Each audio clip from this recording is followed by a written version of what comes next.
Olá, aluno! Olá, aluna! Tudo bem com você? Eu espero que sim! Seja bem-vindo à nossa terceira aula da nossa disciplina de Saúde Mental. Eu sou a professora Maíra Campos Francisca dos Santos. Já estivemos juntos ao longo das nossas duas primeiras aulas e hoje estamos aqui novamente agora para conversarmos sobre o tema das emergências psiquiátricas. Então, na nossa primeira aula, nós fizemos aí toda uma retomada histórica acerca da psiquiatria, a nível de mundo e a nível de Brasil. Na nossa segunda aula, nós falamos sobre abordagem, diagnóstico e tratamento dos transtornos mentais. Então, conversamos aí sobre não somente os sintomas, mas também a causa dos transtornos mentais, das psicopatologias. E nessa nossa aula de hoje, nós vamos conversar sobre as emergências psiquiátricas. Então, esse tema é um tema que faz parte da nossa vida. A todo momento, em qualquer área da saúde que nós estejamos, nós estaremos diante de situações de emergência psiquiátrica. Não apenas enquanto trabalhadores de um hospital psiquiátrico, mas também como trabalhadores aí de uma unidade básica de saúde, de um centro de atenção psicossocial ou qualquer outra área que nós estejamos. Sempre é possível receber a demanda aí de um paciente que está tendo uma crise psiquiátrica, um surto psiquiátrico, não é? Então, nesse momento, nós precisamos saber como agir. Nós precisamos ter conhecimento que é necessário que nós tenhamos uma intervenção, mas não só intervir por intervir, e sim fazer uma intervenção que seja realmente efetiva, que tenha realmente resultado, que seja resolutiva. Então, para onde encaminhar, qual o primeiro passo, tudo isso nós precisamos saber. Diante disso, nós temos que considerar, então, não apenas os fatores físicos, biológicos desse paciente, mas também todos os seus aspectos psicológicos, emocionais, sociais. Então, nesse sentido, nós vamos trabalhar hoje com o tema das emergências psiquiátricas, que fazem referência a todas essas questões de surto psiquiátrico, agitação psicomotora, às quais todos nós estamos sujeitos no nosso ambiente de trabalho enquanto profissionais da área da saúde, ok? Vamos acompanhar o que nós veremos na aula de hoje. Ao longo dessa nossa aula, o nosso tema será basicamente a emergência psiquiátrica. Então, nós vamos ver aí que essa emergência psiquiátrica ela é aquela situação que provoca um alto risco de morte, não só para o paciente, mas para aqueles que estão ao seu redor. Vamos falar sobre o surto psiquiátrico, também conhecido como surto psicótico. E nós vamos entender o porquê disso. Vamos falar sobre a intoxicação exógena, então vamos conversar aqui basicamente sobre quais são as emergências que nós temos na situação de intoxicação exógena e vamos falar sobre emergências psiquiátricas com crianças e adolescentes, tema este que vem crescendo cada dia mais, né? Então precisamos estar atentos aí a tudo que vem se passando com essas crianças, com esses adolescentes, para que a gente possa saber como intervir também, ok? Vamos lá.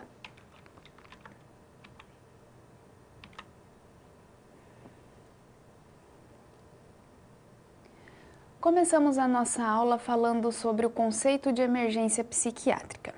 Então, sempre que surge esse tema, emergência psiquiátrica, soa como uma expressão assustadora, né? A gente leva um susto quando escuta emergência psiquiátrica. Vamos imaginar a seguinte situação. Vamos imaginar que nós somos enfermeiros, trabalhamos em um hospital e, de repente, chega um paciente no SAMU, um paciente psiquiátrico, que está contido com uma contenção física, uma contenção mecânica, e a gente precisa então saber o que fazer com esse paciente, qual direcionamento tomar, qual intervenção realizar com esse paciente. Antes de mais nada, nós temos que pensar que, primeiro de tudo, temos que fazer uma avaliação clínica desse paciente. Então, vamos checar a sua respiração, seus sinais vitais, sua condição circulatória, neurológica e tudo mais.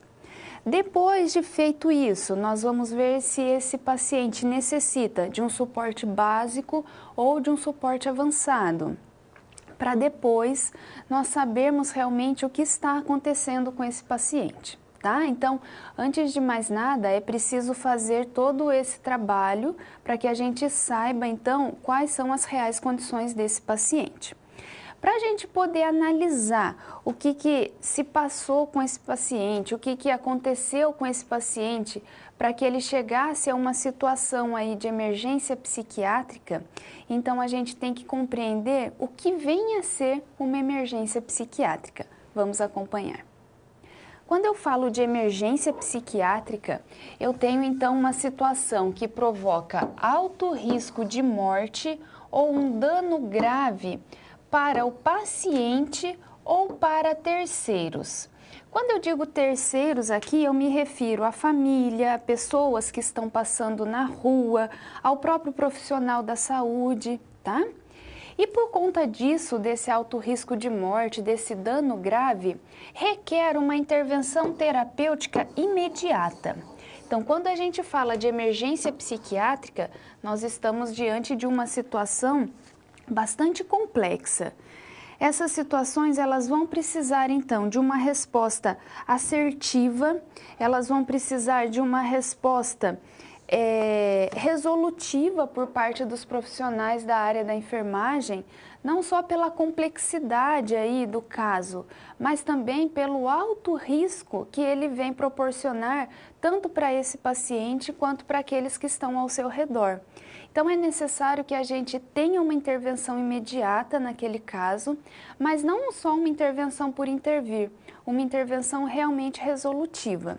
Sempre lembrando aí que quando nós estamos falando de emergência, é claro que estamos diante de uma situação aí que requer esse atendimento imediato. Mas existem alguns casos também que a gente consegue atender esses pacientes psiquiátricos através de uma consulta eletiva, por exemplo. Pensando nisso, nós temos aqui essa classificação dos atendimentos para que a gente saiba qual o momento correto para intervir. Então, vamos acompanhar como que acontece essa classificação. Então, essa classificação aqui, ela é a classificação de como nós devemos fazer o diagnóstico diferencial para trazer a efetividade para cada um dos casos que nós estamos atendendo, tá? Então, a gente tem aí uma emergência, o nível 1, que a gente chama de emergência. Nesse nível 1, então, nós temos aqui pessoas com distúrbios de pensamento, ações ou sentimentos que requer uma intervenção imediata, ou seja, é uma intervenção inadiável, que deve ser resolvida em minutos ou horas, porque o indivíduo ele está apresentando violência, tentativa de suicídio, uma excitação maníaca, uma automutilação, está se agredindo, né? Um juízo crítico, né? Aquele juízo da realidade está fortemente comprometido. Então, a gente geralmente percebe isso nos casos de pacientes usuários de droga, que podem ficar aí dias sem se alimentar e que acabam gerando um desequilíbrio hidroeletrolítico com grandes complicações para esse paciente. A gente também percebe aqui casos de esquizofrenia, psicopatia, tá? Depois nós temos o nível 2, que é denominado nível de urgência, em que a gente atende os pacientes com situação com risco de menor grau. Então, a intervenção aqui, ela pode ser uma intervenção breve, que vai poder acontecer entre dias ou até mesmo semanas. Então, aqui o paciente apresenta um quadro agudo de ansiedade e o paciente também tem síndromes conversivas, que são aquelas síndromes em que ele vai oscilar entre os estados de humor, né? E também sintomas psicóticos. E aí nós temos aqui, esses sintomas psicóticos é quando o paciente se mostra persecutório, por exemplo. Depois, no nível terciário, aí, nós temos as situações eletivas, que são aqueles atendimentos que podem ser programados, podem ser agendados, por exemplo, né? Então, o paciente vai receber um atendimento via ambulatorial e ele é recomendado para casos de ansiedade leve, distúrbios de relacionamento, informações sobre medicação, fornecimento de receitas. Então, é quando o paciente ele já foi atendido, geralmente, e ele retorna ao psiquiatra para reavaliar esse quadro, para pegar as suas receitas. Então, são aqueles casos, mais controlados que não exigem tanta rapidez nesse atendimento, tá?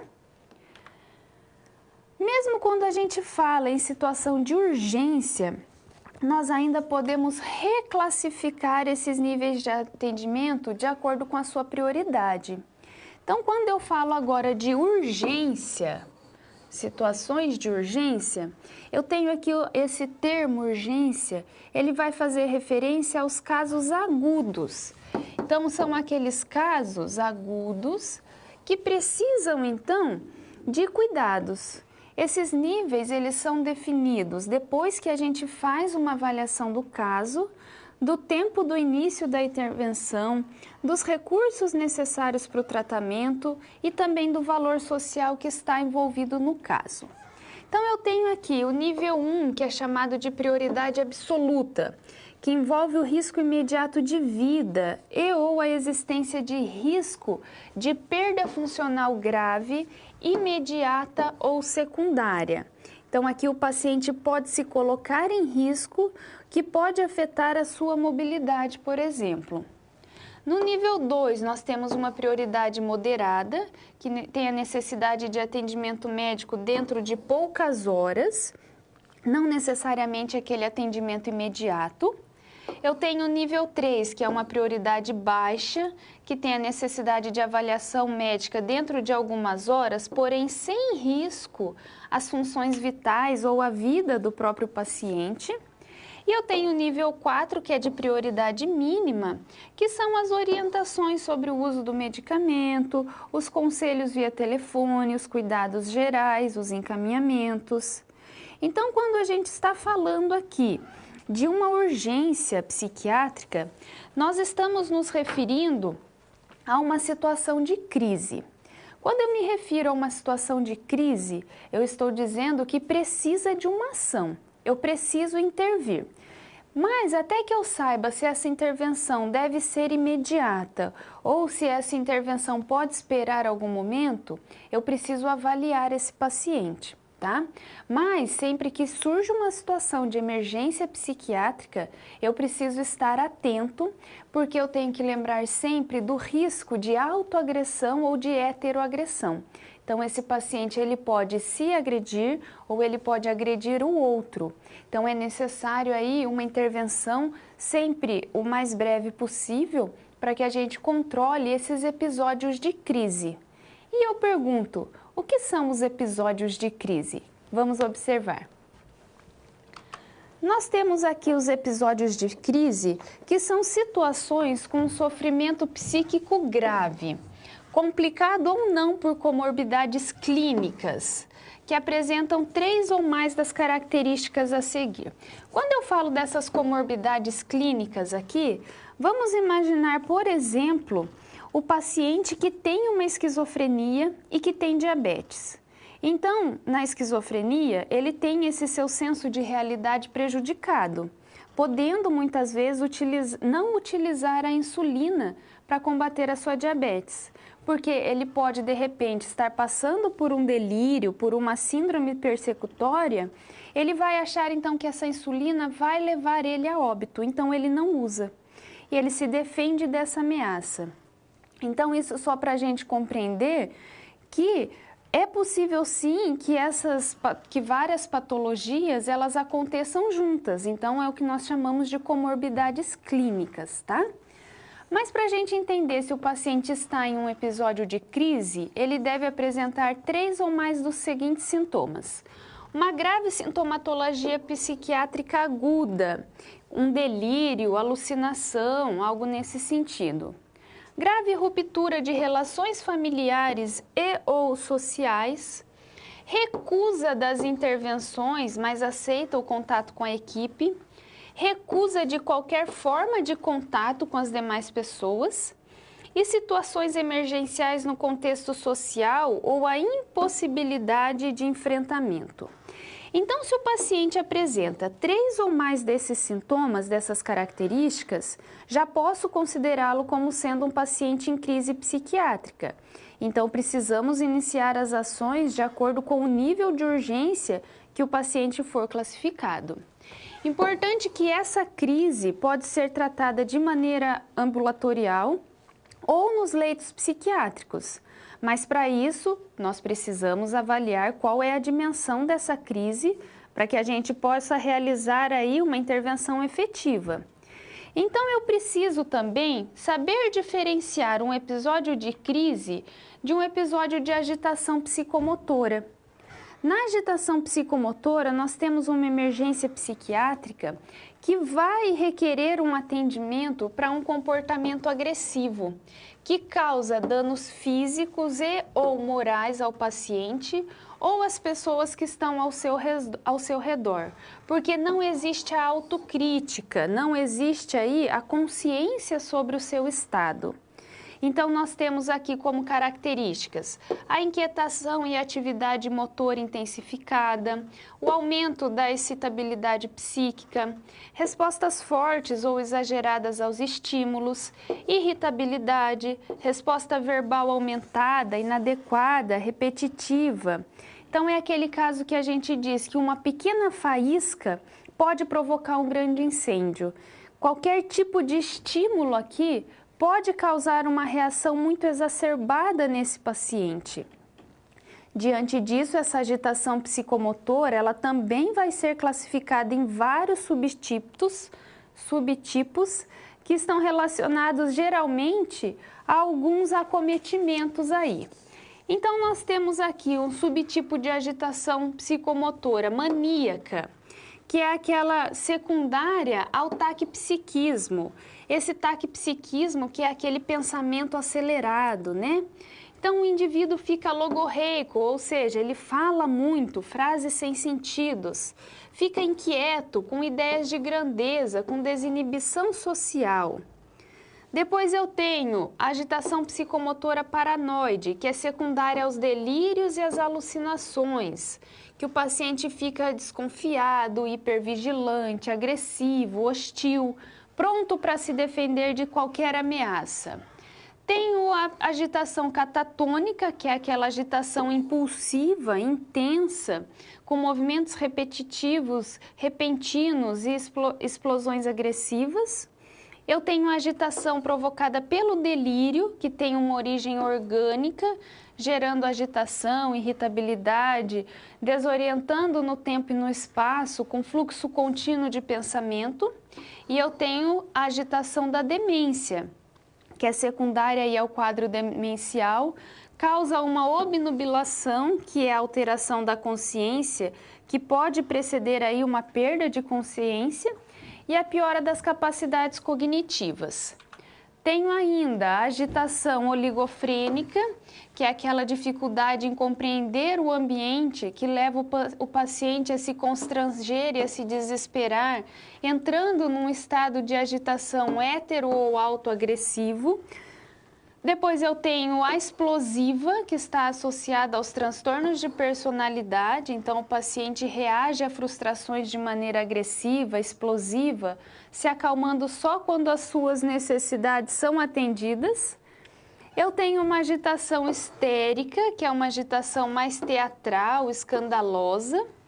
E eu tenho uma agitação ansiosa, que é secundária aí à ansiedade e à angústia extrema, que o paciente fica irritado, tenso e anda rapidamente, requerendo atenção, e nós temos aí então um risco elevado de suicídio.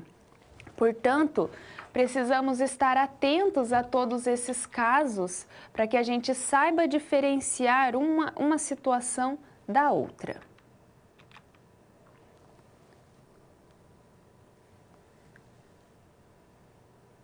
Vamos falar agora sobre as principais situações de surto psiquiátrico. Então, a pergunta é: Como é que a gente reconhece um surto psiquiátrico? O que vem a ser um surto psiquiátrico?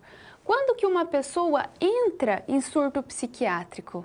Como é que a gente sabe de tudo isso? Então é importante que a gente saiba que o surto psiquiátrico também pode ser conhecido como surto psicótico, porque ele acontece geralmente nos casos de psicose. Então, todas as vezes que você ler em algum lugar surto psiquiátrico ou surto psicótico, lembre-se que eles se referem à mesma coisa, tá? Vamos acompanhar. Quando eu falo de surto psiquiátrico, surto psicótico, né? Eu estou me referindo aqui a uma manifestação súbita da psicose que se expressa por meio de sintomas como delírios e alucinações, com perda do contato com a realidade. Então, essas são as principais características do surto psiquiátrico. Esse surto psiquiátrico, ele é compreendido como tendo essa perda do contato da realidade. Então, a psicanálise, ela vai falar aí dessa perda do contato da realidade como sendo uma demanda, uma defesa radical do indivíduo contra as demandas contínuas dos laços ou dos vínculos sociais. Então, o indivíduo geralmente ele tem aí explosões repentinas de sintomas que vão se caracterizar por um tipo de psicose. Ele pode apresentar agitação, ele pode apresentar fala desconexa, ele pode colocar sua própria vida em risco. Então, esses episódios todos, eles vão desorganizar as relações familiares. E muitas vezes é na situação do surto psiquiátrico que a família procura ajuda da área da saúde, da rede de saúde, tá? Então, a duração desse surto, ela está diretamente relacionada ao fator desencadeador, podendo durar horas, dias ou semanas. Portanto, não existe um padrão, tá? Quais são as causas? São N causas, né? Abuso de substâncias psicotrópicas, uso de drogas ilícitas, desidratação grave, intoxicação medicamentosa, acidente vascular e hipoglicemia, além, claro, da predisposição decorrente das doenças mentais. Então, de qualquer forma, esse surto psiquiátrico, ele sempre vai ser caracterizado por delírios e alucinações, independentemente da causa. Então, quando a gente fala de surto psiquiátrico, surto psicótico, nós temos aqui um indivíduo que apresenta uma distorção de neurotransmissores ou substâncias químicas que são responsáveis pela transmissão de informações, como a dopamina e outros neurotransmissores. Já na visão psicanalítica, os sintomas da psicose, os delírios, as alucinações, seriam uma defesa do ego contra uma ameaça de invasão que pode abalar a sua integridade psíquica. Então, perceba aqui, ó, que quando a gente fala de surto psiquiátrico, nós estamos falando de fatores orgânicos, biológicos, né? Fatores orgânicos. E também estamos falando aqui de fatores psicológicos, certo? O que a gente tem que entender aqui? Para a área da psicanálise, o surto psicótico, ele apresenta aí uma fragilidade do ego. Então, o ego, que é aquele que faz o nosso contato com o mundo externo, lembra-se da nossa aula passada? Se a pessoa está numa situação de surto, ela tem essa fragilidade do ego e vai exacerbar o seu id, colocando a pessoa, então, em uma situação de defesa.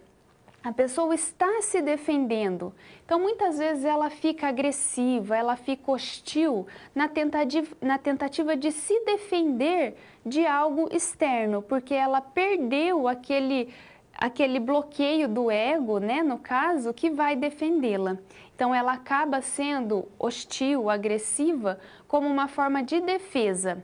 Sempre lembrando que a pessoa faz tudo isso sem ter consciência, tá? Porque ela perdeu esse seu contato com a realidade, certo? Vamos voltar lá. Além de tudo isso, nós temos aqui ainda que no surto psicótico, o sujeito ele sente que um corpo estranho ameaça invadir o seu corpo. ameaça abalar a sua integridade física, o que geralmente provoca despersonalização. Então, essa despersonalização é uma sensação de irrealidade, de distanciamento de si mesmo, é uma alteração da percepção sobre si. O indivíduo, então, ele não consegue reconhecer o seu próprio corpo. E ela também pode causar uma outra consequência, né? O surto psiquiátrico pode causar uma outra consequência, que é o embotamento afetivo. Então, aqui no embotamento, nós temos uma dificuldade de expressar afetos, sentimentos, emoções de modo apropriado ou adequado. Isso aqui é muito comum nos casos de esquizofrenia, tá? Acontece muito nos casos de esquizofrenia. Por tudo isso, nós dizemos então que o tratamento do paciente psicótico, tratamento do paciente em surto psiquiátrico, ele deve envolver toda uma equipe multiprofissional. Uma equipe multiprofissional que vá enxergar esse paciente para além daqueles sintomas físicos, mas que vai entender esse paciente como sendo uma pessoa que está doente, que está necessitando de ajuda nesse momento e que, portanto, possui a sua subjetividade. E que é isso que nós precisamos reconhecer para saber justamente o que esse paciente vem apresentando, ok?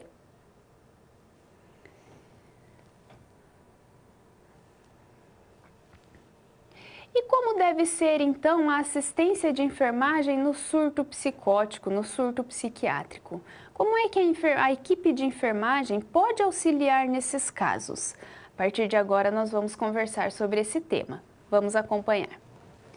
Nós temos que o atendimento dispensado ao paciente em surto psicótico nos leva a refletir muito sobre o significado do cuidado na área da saúde. Então, o ato de cuidar, ele acontece aí no encontro do profissional do sistema de saúde e do usuário, como uma troca de necessidades e de direitos. Então, o paciente em surto, ele demanda uma plena assistência da equipe de enfermagem. O que a gente pode observar, então, já no início, quando a equipe de enfermagem faz a identificação do surto. Então, o paciente ele vem apresentando uma tentativa de fuga, um pensamento suicida, uma hétero ou uma autoagressividade, uma alimentação e uma hidratação inapropriados, uma recusa de ingerir a medicação. Esse surto psicótico, então, ele vai indicar a necessidade de uma assistência semi-intensiva. Embora não haja sempre o risco iminente de morte ou de perda das funções vitais instáveis, apesar da nossa atual política de saúde mental determinar que o atendimento deva acontecer, preferencialmente nos serviços de saúde extra-hospitalares, com o progressivo encerramento do modelo manicomial. Então, a família do paciente, ela passa a ser um ponto importante aí no tratamento, sendo que ela vai auxiliar muito nesse processo de reconhecimento e recuperação do caso. Então, o profissional ele deve intervir possibilitando a recuperação e a autonomia desse paciente. Mas antes de mais nada, ele precisa reconhecer aí que o paciente que está tendo um surto psiquiátrico, um surto psicótico, ele é um paciente que apresenta as suas características singulares. Ele é um paciente que tem a sua história. Ele é um paciente que, antes de estar lá, naquele leito, digamos assim, tem uma história de vida para contar. E isso precisa ser levado em consideração. Por quê? Será que nós estamos diante de um paciente em surto psicótico porque ele tem uma doença mental? Ou nós estamos diante de um paciente com agitação psicomotora por uma intoxicação de drogas? As características, elas são muito parecidas. Então, antes de intervir só por intervir, é necessário que a gente faça todo o reconhecimento do caso. É necessário que a gente compreenda quem é esse paciente, qual é a sua história, qual é a sua subjetividade. tá? Muitas vezes a família acompanha. No caso do acompanhamento da família, fica mais fácil, porque a família pode ser esse elo aí que vai fazer então esse manejo na hora da identificação. Mas se a família não estiver presente, nós precisamos levantar todos esses tipos de informações para que a gente saiba como intervir em relação àquele paciente, levando sempre em consideração que ele é um ser humano, que tem uma história, que tem uma subjetividade, certo? Vamos lá então. Quando a gente faz isso, a gente precisa analisar então todos os seus aspectos psíquicos e também físicos. Então nós precisamos acreditar na remissão desses sintomas, na reinserção desse paciente. Para isso, a gente precisa olhar esse sujeito na sua integralidade, entendendo como um ser que tem ali agora uma situação de crise, com alguns sintomas físicos, mas que também tem uma história de vida, que possivelmente tem uma doença mental, que precisa ser atendido na sua completude. Precisamos resgatar o equilíbrio, trazendo de volta a realidade objetiva, porque muitas vezes o paciente em surto está fora dessa realidade, perdeu esse contato com a realidade. Para isso, a gente precisa de uma equipe multidisciplinar, percebendo o paciente a partir da sua subjetividade. Lembrando que o surto psicótico indica a necessidade de assistência semi-intensiva ou intensiva, mesmo sem o risco iminente de morte ou funções vitais instáveis. E a família, ela assume aí um papel significativo no cuidado, participando ativamente do tratamento e recebendo o apoio psicossocial da nossa equipe, tá? Além disso, nós temos que considerar também o objetivo do tratamento ao paciente em surto. Então, nós temos que lembrar que o papel do enfermeiro psiquiátrico, ele mudou muito conforme o tempo foi passando, conforme as concepções de saúde, de doença mental foram sendo alteradas, principalmente a partir da época da reforma psiquiátrica, né? Então, hoje, esse profissional, ele possui novas responsabilidades, como, por exemplo, ele vai ajudar o paciente a reagir diante das dificuldades, observando as suas limitações. Ele visa minimizar, conter os episódios de surto. Ele vai promover a reinserção social do paciente psiquiátrico após a remissão dos sintomas. Vai capacitar e envolver a família do usuário no tratamento, visando sempre restabelecer o contato com a realidade.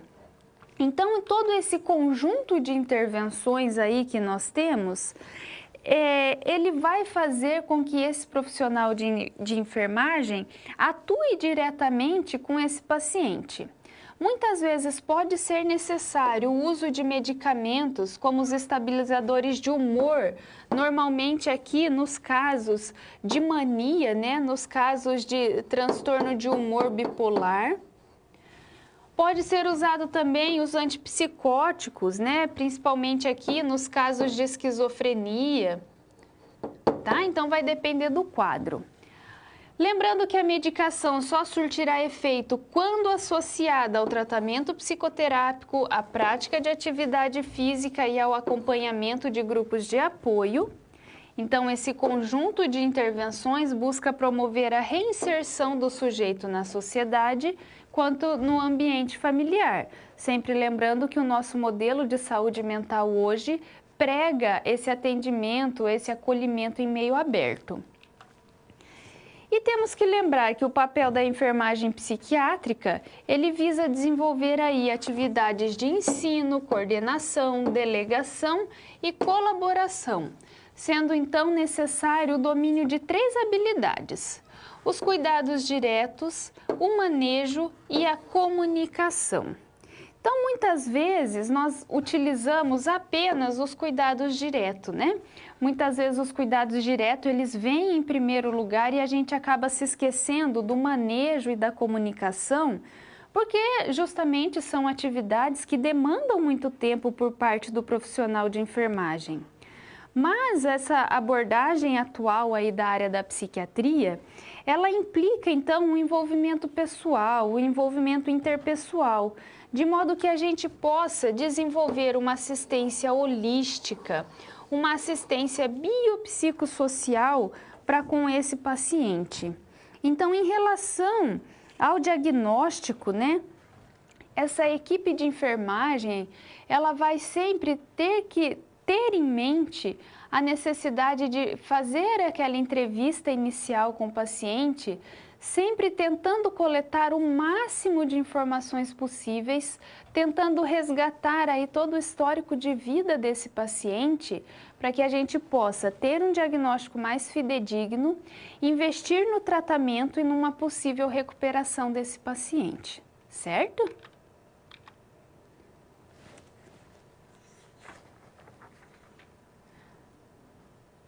Chegamos aqui à nossa primeira situação-problema e agora nós estamos diante de um estudo de caso. Vamos acompanhar. O caso é: Genaro deu entrada no pronto atendimento do hospital com fala confusa e desconexa. Os familiares não sabiam como cuidar dele, pois também desconfiava que a família o espiona. Recusava comida e remédios, favorecendo o surto. Tentou suicídio 2 vezes na última semana. Então, olha lá o que o Genaro está dizendo. Os nazistas estão me procurando. Descobri a fórmula da bomba atômica. Estou cansado de me esconder. Então, com essas falas aqui, a gente já consegue perceber que nós estamos diante de um paciente que está em surto psicótico, porque se ele está dizendo, os nazistas estão me procurando, descobri a fórmula da bomba atômica, quer dizer que ele está passando por uma situação de delírios, de distorção da realidade. Que tipo de atendimento é apropriado a Genaro? Então, como nós estamos diante de um caso de surto psicótico, com, olha lá, delírios e distorção da realidade, nós temos aí a agressividade como forma de defesa, né? Estou cansado de me esconder. Essa autoagressividade, essa fala desconexa, elas se mostram então como características da psicose. Portanto, estamos diante de uma emergência psiquiátrica e, por conta disso, o Genaro deve permanecer no hospital até que ele possa ser medicado e a sua agressividade possa ser controlada. Depois disso, nós fazemos um encaminhamento para uma unidade clínica e vamos orientando essa família sobre a psicopatologia, sobre o uso de medicamentos, sobre a participação em grupos de apoio. Tá? Sempre lembrando então aqui da necessidade do atendimento em meio aberto. A nossa atual política de saúde mental, ela prevê que hoje o atendimento aos pacientes psiquiátricos aconteçam em meio à sociedade, em meio aberto, ressocializados, não é? Através dos CAPs e também das unidades básicas aí de saúde. Porém, em alguns casos ainda é necessário que exista a internação, como no caso do Genaro, que tem um risco de autoagressão, de heteroagressão, podendo inclusive chegar ao suicídio. Então, nesses casos, recomenda-se a internação psiquiátrica até que a gente consiga conter todos esses sintomas através da medicação, para depois nós fazermos essa reinserção social. Então, primeiro controlamos sintomas, primeiro estabilizamos o paciente, para que depois nós possamos reinseri-lo na nossa sociedade, ok?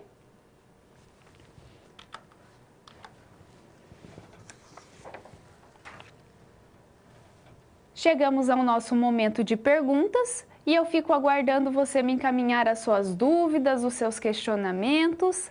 Eu volto já com as suas respostas. Não deixe de participar.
Muito bem, estamos retornando aqui então e agora nós vamos falar sobre os casos de abuso de substâncias e a intoxicação endógena.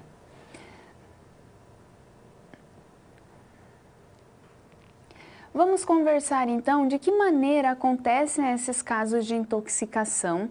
Vamos entender quais são as suas causas, quais são os motivos que levam o paciente a chegar a esse caso de intoxicação. Vamos falar sobre esses casos de intoxicação em relação à psiquiatria e também vamos compreender qual é o papel da assistência de enfermagem nesses casos de intoxicação. Vamos lá? Quando eu me refiro à intoxicação, eu tenho aqui o resultado da ingestão ou contato da pele, da mucosa ou dos olhos com substâncias químicas, incluindo as drogas, sejam elas lícitas ou ilícitas, tá? Então, o manuseio dessas substâncias químicas ou tóxicas, sem a devida observação dos cuidados necessários à proteção da saúde, provoca as intoxicações que podem ser compreendidas como acidentes. A ingestão ou o contato com substâncias que apresentam um risco letal, ela pode acontecer por desconhecimento ou até de maneira intencional, nos casos de homicídio, nos casos de aborto e também nos casos de suicídio. De acordo então com a Organização Mundial de Saúde, aproximadamente 1 milhão de pessoas morrem por ano por conta do suicídio, sendo as substâncias químicas as responsáveis por um percentual significativo dessas mortes. Portanto, olha aí a necessidade da gente tomar cuidado com esses casos de intoxicação. Falando de intoxicação exógena aguda, que a gente chama de IEA, ela é a intoxicação que pode ser provocada pela exposição a substâncias químicas de uso doméstico, agrotóxicos ou medicamentos. Então, quando a gente fala de intoxicação exógena aguda, ela também é conhecida pelo nome de overdose, tá? Que a gente já ouviu muito falar, né? Ocorre então pelo uso de quaisquer drogas cuja quantidade ingerida ou cuja combinação com outras drogas não seja tolerada pelo organismo.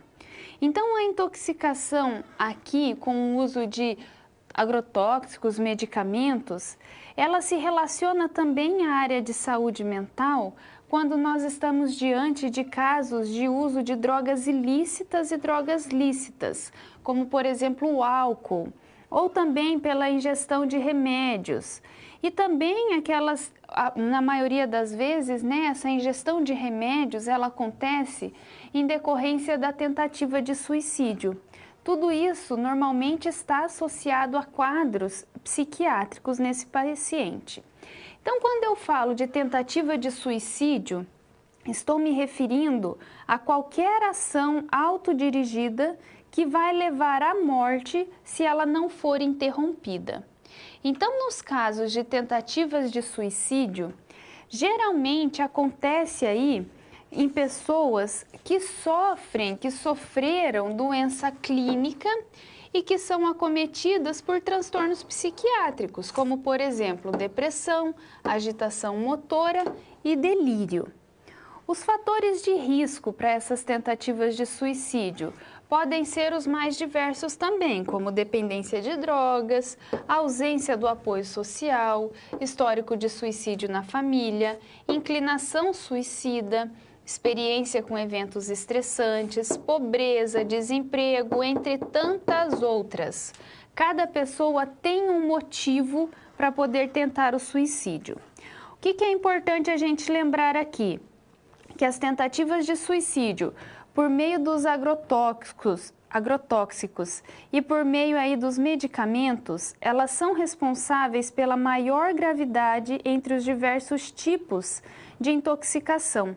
Até por conta aí da facilidade em ter acesso a esses produtos, né, os medicamentos, os agrotóxicos, eles são fáceis de serem encontrados, né? Então eles têm uma gravidade muito maior, a intoxicação por eles tem uma gravidade muito maior, podendo gerar aí complicações muito maiores, muitas vezes sendo necessário, então, o uso até de unidade de terapia intensiva, o uso de UTI, no caso desses pacientes que tentam esse suicídio ou que fazem uso desses medicamentos, desses agrotóxicos e acabam se intoxicando. O uso de agrotóxicos geralmente é mais letal do que o uso de medicamentos, certo? Diante disso, então, nós temos aí o caso da intoxicação aguda. Vamos acompanhar. A intoxicação aguda, ela desenvolve algumas síndromes específicas que são decorrentes da ingestão ou da exposição recente a algumas substâncias químicas. Então aí, quando a gente fala, né, do tratamento dos quadros de intoxicação aguda, nós temos como objetivo retirar, eliminar os efeitos agudos das substâncias, resolvendo as questões físicas ou biológicas que se encontram nesse paciente aí. Então, essa desintoxicação, como a gente diz, quando ela ocorre em unidades de emergência psiquiátrica, ela não vai priorizar os efeitos de ordem psicológica, comportamental, social. Por quê? Porque primeiro estamos preocupados com as questões físicas, com as questões biológicas, tá? Vamos pensar, quando chega um paciente com quadro de intoxicação no hospital, quem vai atendê-lo primeiro é o médico da emergência. O que esse médico faz? Ele vai resolver essas funções físicas e biológicas, para só depois a gente encaminhar esse paciente para os demais profissionais da equipe multidisciplinar de saúde, para que eles cuidem dos outros fatores envolvidos. Então aí, no ano de 2011, nós temos a portaria número 104, que vai falar sobre a notificação compulsória de todos os casos suspeitos ou confirmados de intoxicação. Então, a partir dessa portaria, torna-se obrigatória a notificação de todos os casos suspeitos ou confirmados de intoxicação. Como é que a gente faz o tratamento aí no abuso de substâncias? Então, a Associação Americana de Psiquiatria, ela defende que esse tratamento dos transtornos decorrentes do uso de substâncias requerem aí o manejo da intoxicação, adotando medidas para esses pacientes, como, por exemplo, promover a diminuição da exposição aos estímulos externos, a confiança, a reorientação e o teste de realidade em um ambiente que seja seguro e também monitorado, porque sempre vai existir o risco de agressão, tá? Verificar quais substâncias foram usadas, qual a via de administração, qual a dose, o tempo desde a última dose e o nível de intoxicação. Depois, retiramos as substâncias do corpo, fazemos uma lavagem gástrica ou um aumento da excreção. Depois, revertemos os efeitos da substância com antagonistas para poder deslocar a substância dos receptores. E, por fim, estabilizamos os efeitos físicos da substância. Então, considerando que a intoxicação ela vai provocar alterações no nosso sistema nervoso central e em outros sistemas em função do uso ou do contato com essas substâncias, nós temos então que normalmente o paciente que fez uso dessa medicação, desse agrotóxico, o que quer que seja, o paciente intoxicado, ele pode vir a apresentar um comprometimento das suas funções de vida diária, em decorrência desse processo de intoxicação. Portanto, existe a necessidade aí de um acompanhamento desse paciente por um determinado tempo, porque ele pode vir a apresentar esse comprometimento, tá? Então, é necessário também que a equipe de enfermagem tenha um contato com essa sua família, para que isso possa ser repassado, levando em consideração que geralmente há aí foi afetado, né, o seu sistema nervoso central e ele pode ter essas suas atividades comprometidas, ok?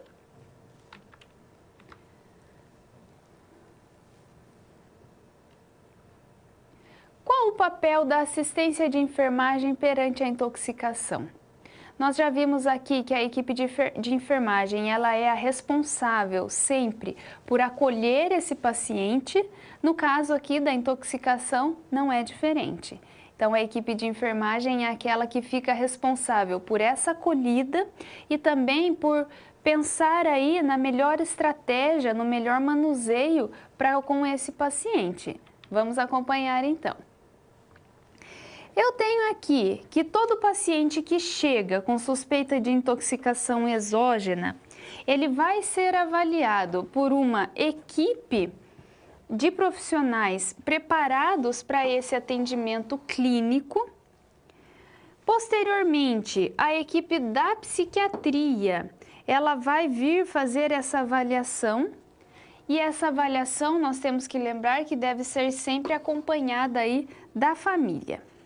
Se a família ou se o paciente referir que houve uma intencionalidade no ato, se foi algo intencional, então nós podemos afirmar que foi uma tentativa de suicídio. Se a família ou o paciente afirmar que foi acidental, então estamos diante de um caso de intoxicação exógena, tá? E aí, então, quando a gente fala aqui desse diagnóstico, quando nós estamos fechando esse diagnóstico ou de intoxicação exógena ou de tentativa de suicídio, a equipe de enfermagem já tem que começar a providenciar aí quais serão as intervenções que devem ser feitas, tá? Não é fácil chegar a esse diagnóstico, porque muitas vezes o paciente pode estar sozinho. Como a gente fala, se o paciente está em uma situação de crise, de surto, ele não tem esse contato com a realidade, então ele não vai conseguir dizer se foi acidental ou intencional, tá? Dificultando ainda mais esse processo. Se a família estiver junto, fica mais fácil, mas também existem famílias que não sabem se foi acidental ou intencional. Então, cabe aí a percepção do profissional de enfermagem na hora de fechar esse diagnóstico, ok? A assistência de enfermagem, nesse momento, então, com o paciente intoxicado, ele vai apresentar as demandas clínicas, patológicas e farmacológicas diferente dos demais atendimentos de emergência. Então, o paciente vai interagir de uma maneira bem peculiar com esse profissional da saúde, tornando a investigação um desafio, né? Porque muitas vezes ele pode trazer informações que não são confiáveis. Portanto, o exame físico, ele deve ser detalhado, ele deve ser repetido continuamente para que a gente possa obter o diagnóstico preciso e fazer a realização de orientações adequadas, tá? Feito tudo isso, feito esse contato com o paciente, descobrimos se foi uma intoxicação ou se foi aí um caso então de tentativa de suicídio, nós temos que, antes da alta do usuário, precisamos nos certificar que a substância foi completamente eliminada e que o sujeito vai poder reassumir o controle das suas tarefas. No caso de não ter havido retorno ao nível de estabilidade, recomenda-se solicitar então que um familiar ele atenda aí as necessidades desse paciente, como por exemplo a mobilidade e a recuperação dele. Então a desintoxicação, ela entra como um cuidado paliativo que vai objetivar reduzir a intensidade do transtorno, ou seja, é o passo inicial para a nossa recuperação. Então, quando a gente fala de reduzir a intensidade do transtorno, nós temos que pensar que existem algumas etapas para esse atendimento. Então, eu tenho aqui uma avaliação inicial clínica que vai avaliar a condição respiratória, neurológica, circulatória, para perceber quais são os fatores físicos desse paciente, para que depois a gente chegue aos fatores psicológicos, tá? Porque primeiro nós precisamos saber se esse paciente está em condição de sobreviver, ok? Feita essa avaliação clínica inicial, nós vamos para o período da estabilização. Então, aqui nós estamos falando de suporte básico ou suporte avançado. Quando eu me refiro ao suporte básico, eu tenho aqui 3 manobras que podem ser realizadas, que são a permeabilização das vias aéreas, a ventilação pulmonar e a massagem cardíaca externa. Ou então eu entro no suporte avançado, que é a associação de equipamentos auxiliares para ventilação, monitorização cardíaca, uso de drogas e desfibrilação, além da manutenção da estabilidade do paciente, tá? Então, fizemos a avaliação clínica inicial, fizemos a estabilização, agora vamos reconhecer a toxossíndrome e o agente causal. Então, a partir de agora que o paciente está estabilizado, entramos com a entrevista e o exame detalhado para descobrir o que realmente aconteceu, ok? Feito isso, nós vamos para o processo da descontaminação. Então, vamos tentar diminuir a exposição do organismo ao tóxico, reduzindo o tempo ou a superfície de exposição. Vamos administrar os antídotos, que são os agentes queladores, catárticos, para que a gente possa então fazer essa diminuição da exposição. E vamos aumentar a eliminação do tóxico envolvido através da diurese ínica e medicamentosa, a alcalinização e a diálise. Sempre lembrando aqui nesse processo que nós estamos aí com um tratamento sintomático, tá? Portanto, deve ser realizado observando os mesmos critérios do atendimento ao portador de uma afecção clínica que procura um serviço de emergência. Então, entre os sintomas mais comuns que a gente encontra nesses casos aqui de intoxicação, nós temos as convulsões, as crises alérgicas, o calor, a dor e a hipertermia. Portanto, é necessário que a gente haja de maneira rápida, de maneira imediata, sempre fazendo uma intervenção efetiva, não simplesmente intervindo por intervir, levando em consideração sempre a subjetividade do paciente, ou seja, tentando compreender por qual motivo o paciente fez aquilo. Isso faz toda a diferença. A partir do momento que eu tento compreender o porquê que o paciente fez aquilo, eu consigo entender a lógica dessa situação. Se é uma situação que não tem lógica, possivelmente estamos diante de um paciente que tenha um quadro de doença mental. Possivelmente estamos diante de um quadro de um paciente que está fora do contato com a realidade. Mas se existe uma lógica, eu não sei, acabei de terminar um relacionamento, eu fiquei desestabilizada, tem uma lógica. Então, possivelmente não estamos diante de um paciente com transtornos mentais, tá? Então, é necessário que a gente intervenha de maneira efetiva, sempre levando em consideração a subjetividade desse paciente, certo? Agora vamos entrar aí num tema que vem sendo recorrente nos nossos dias atuais, que vem crescendo muito nos nossos dias de hoje, que são as emergências psiquiátricas com crianças e adolescentes, não é? Então, nos dias de hoje, muito se ouve falar dessas emergências psiquiátricas com crianças e adolescentes, porque estamos deixando as crianças muito expostas, porque não estamos protegendo a sua saúde mental, muitas vezes não estamos dando a atenção necessária a essas crianças e adolescentes, o que pode vir a causar uma emergência psiquiátrica com essa população. E, infelizmente, esse número só vem aumentando, tá? Vamos acompanhar. Então, para a gente começar a falar de emergências psiquiátricas com crianças e adolescentes, nós temos que compreender o que é a infância.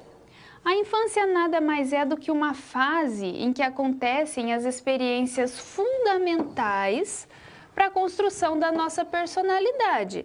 Nós não falamos lá na aula passada sobre Freud, as fases do desenvolvimento psicossexual que vão ser a base do desenvolvimento da nossa personalidade? Já que é durante essa fase que nós vamos estar determinando as estruturas psíquicas adequadas ou comprometidas. Então, quanto mais riscos as crianças elas estão expostas no início da vida, piores serão os desfechos do seu desenvolvimento e maior será a probabilidade delas experimentarem um sofrimento psíquico ou um transtorno de saúde mental.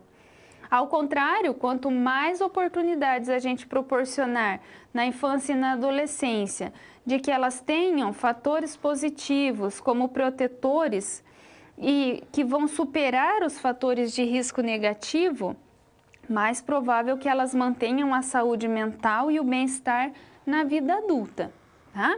Então, entre os transtornos mais comuns na infância e na adolescência, nós temos os transtornos invasivos do comportamento, o déficit de atenção e hiperatividade, o transtorno de ansiedade e separação, os transtornos alimentares da bulimia e anorexia, a depressão e o transtorno de ansiedade generalizada, a esquizofrenia infantil e o uso de álcool, tabacos e drogas ilícitas.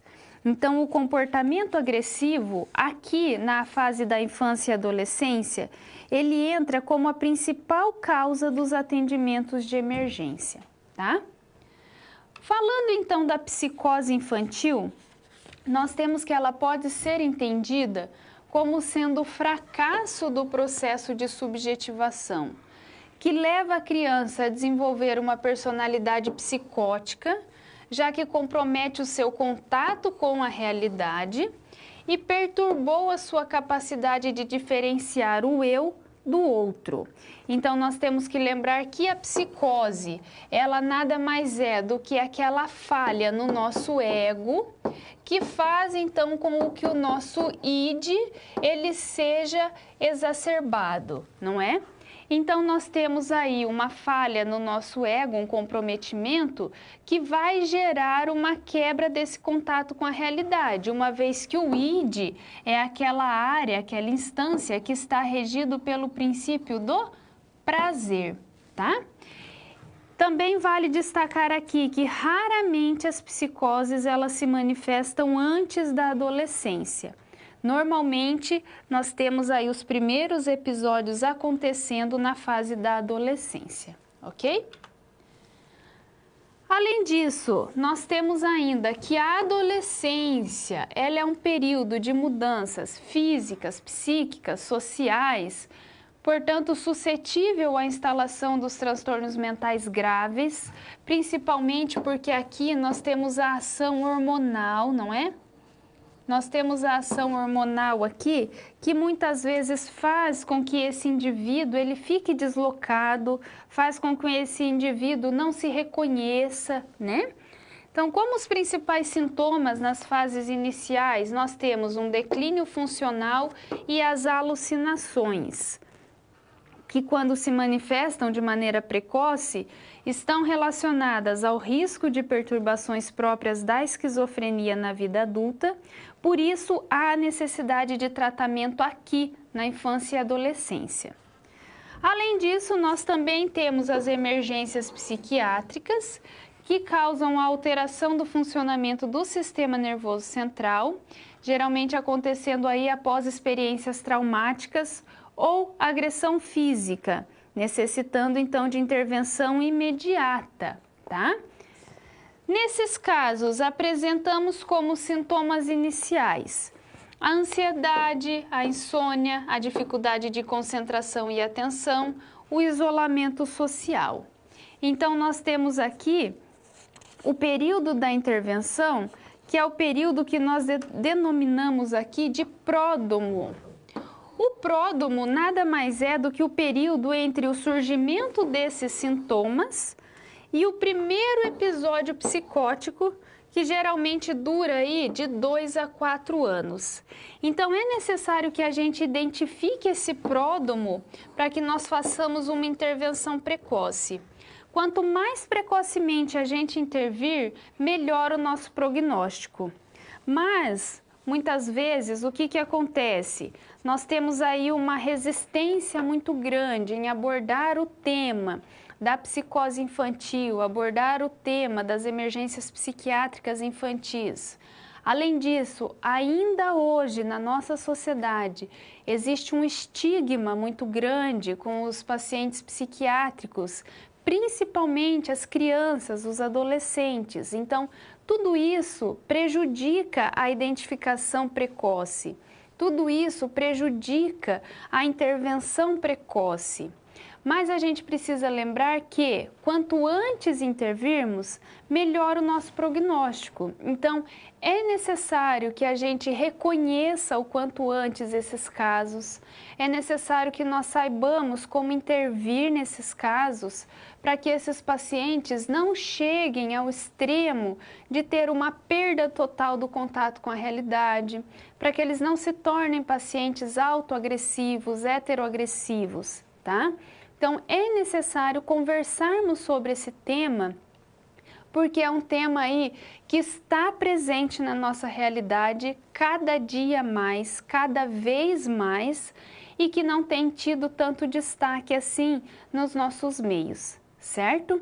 Então, quando a gente fala desses casos aí de emergências psiquiátricas na infância e na adolescência, vários fatores podem servir como gatilho para desencadear. Um desses fatores é o nosso famoso bullying, que infelizmente acontece muito e que a gente muitas vezes não consegue controlar. Nos dias de hoje, principalmente, nós estamos falando do cyberbullying, que é aquele bullying que acontece via mídias, né? Via as redes sociais e tudo mais. Vamos acompanhar. Então, nós temos aqui, nesses casos, o crescimento acentuado da prevalência dessas práticas correlacionada a transtornos mentais como ansiedade, depressão e até suicídio. Então, nos últimos anos, esse suicídio infanto-juvenil, ele vem aumentando significativo. Ele vem se tornando aí um importante tema de estudo na área da saúde. Então, nesse contexto, o bullying, o cyberbullying, eles entram como os gatilhos necessários para que a gente desenvolva esses transtornos mentais aqui. Então, é necessário que estejamos atentos a tudo que as crianças veem, estejamos atentos a tudo que as crianças passam, para poder justamente prevenir essas situações. Então, quando a gente fala da assistência de enfermagem nas emergências psiquiátricas de crianças e adolescentes, nós estamos nos referindo à medicação para contenção do surto e minimização dos sintomas, a orientação da família sobre o manejo dos sintomas para aumentar a adesão ao tratamento, a intervenção multidisciplinar, a psicoterapia e a promoção de ações para a inserção social da criança e do adolescente. Além disso, a gente sempre recomenda que, caso seja necessário, o profissional de enfermagem priorize a sedação leve de crianças e adolescentes em surto psiquiátrico, tentando evitar aí uma contenção física, sempre priorizando essa orientação à nossa família, né, a família do paciente. Então, esse atendimento, ele requer aí uma dedicação além do que além da dedicação que o profissional de enfermagem já está acostumado a fazer, a dedicar. É necessário uma dedicação para que esse paciente compreenda que você está ali para ajudar, que ele pode confiar em você. Então, muitas vezes esse paciente, por ser criança, adolescente, ele se sente com medo dessa situação e se ele sente que ele tem a sua confiança, que ele tem o seu apoio, ele consegue enfrentar mais facilmente essa situação. Então, é necessário realmente uma doação por parte do profissional para que esse paciente infanto-juvenil aí, né, ele possa ser acolhido. Chegamos à nossa segunda situação problema e agora nós estamos diante de mais um estudo de caso. Vamos acompanhar. Nós temos o caso aqui do Roberto, que é um estudante de 16 anos, que saiu para comprar pão. No trajeto, ele se esqueceu do que estava fazendo e também de onde mora. Começou a gesticular de modo incisivo e a falar coisas sem sentido. O SAMU foi chamado e levou Roberto ao hospital. Então ele dizia: estou sendo perseguido e ameaçado de morte. Querem roubar o dinheiro que eu ganhei na Mega Sena. Então, qual é a providência que nós devemos tomar nesse caso? Qual será o atendimento e o tratamento após a alta? Então, novamente, nesse caso, estamos diante aí de um surto paranoico, que pode ser confirmado pelos sintomas como delírio, né? Ele está delirando quando ele diz: estou sendo perseguido, ameaçado de morte. Temos a megalomania, então eu ganhei na Mega Sena, né? E temos ainda a mania persecutória, estou sendo perseguido. Qual é o tratamento? O tratamento é medicamentoso nesse caso, associado ao tratamento psicoterápico, a prática de atividade física e o acompanhamento em grupos de apoio. Sempre visando identificar os profissionais e os serviços apropriados dentro do CAPS, para que a gente possa prosseguir com o tratamento. Como estamos diante de um surto paranoico, pode ser necessário que ele seja encaminhado para um hospital psiquiátrico até que esses sintomas sejam controlados e até então que ele possa restabelecer aí o seu equilíbrio, possa voltar a ter uma estabilidade. Porém, não posso dizer que em todos os casos de surto psiquiátrico o paciente precisa ser internado? Não, é necessário avaliar. Necessário avaliar o nível que esse paciente se encontra. Então, normalmente precisamos encaminhar, mas não são todos os casos que devem ser encaminhados. Existem casos mais leves que nós podemos sim controlar com o atendimento via CAPS, tá? Via UBS. Então, não são todos os casos que serão encaminhados para um hospital psiquiátrico, ok? Chegamos a mais um momento de perguntas e eu gostaria que você me mandasse as suas dúvidas, suas sugestões, suas contribuições. Eu fico aguardando e volto já.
Muito bem, estamos retornando aqui e agora vamos ao nosso recapitulando. Vamos lá!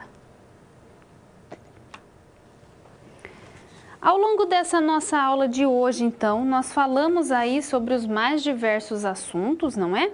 Começamos a nossa aula falando sobre a emergência psiquiátrica e nós vimos que ela é aquela situação que provoca um alto risco de morte, um dano grave para o paciente ou para terceiros, seja família, profissionais da saúde ou quem quer que esteja próximo, requerendo então uma intervenção terapêutica imediata. Falamos aí sobre a classificação dos atendimentos nessa emergência psiquiátrica, não é? E vimos como é que deve acontecer a assistência de enfermagem nesses casos. Conversamos depois sobre a questão do surto psiquiátrico, também chamado de surto psicótico, e vimos que ele se refere a uma manifestação súbita da psicose que visa se expressar por meio dos sintomas como delírios, alucinações, fazendo a perda do contato com a realidade desse paciente. Depois nós conversamos sobre os casos de intoxicação exógena e nós vimos aí a necessidade de intervirmos rapidamente para que a gente possa então recuperar esse paciente. A princípio, a intervenção deve ser física, para que a gente possa conter os sintomas, mas depois, rapidamente, precisamos compreender os fatores psicológicos e sociais que estão envolvidos aí nessa intoxicação. E por fim, falamos sobre as emergências psiquiátricas com crianças e adolescentes. Então vimos que esse é um tema que vem crescendo muito aqui no nosso dia a dia, na nossa realidade, e que é um tema que precisa muito da nossa atenção. Levando em consideração que hoje nós não estamos dando a atenção necessária a essas crianças, a esses adolescentes. Muitas vezes algumas questões acabam passando despercebidas pelos pais, como por exemplo, o que as crianças estão fazendo na internet, né? Nós aí tivemos há pouco o caso do filho de uma cantora que acabou cometendo aí um suicídio por conta dessas agressões que vinha sofrendo nas redes sociais, né? Então é necessário que nós estejamos atentos a tudo isso, certo? Então essa foi a nossa aula de hoje, que nós conversamos sobre as emergências psiquiátricas. Eu espero que você tenha compreendido, que você tenha entendido aí. Se você ficou com alguma dúvida, entre em contato com o seu tutor e ele pode me acionar a qualquer momento e eu posso esclarecê-la, ok?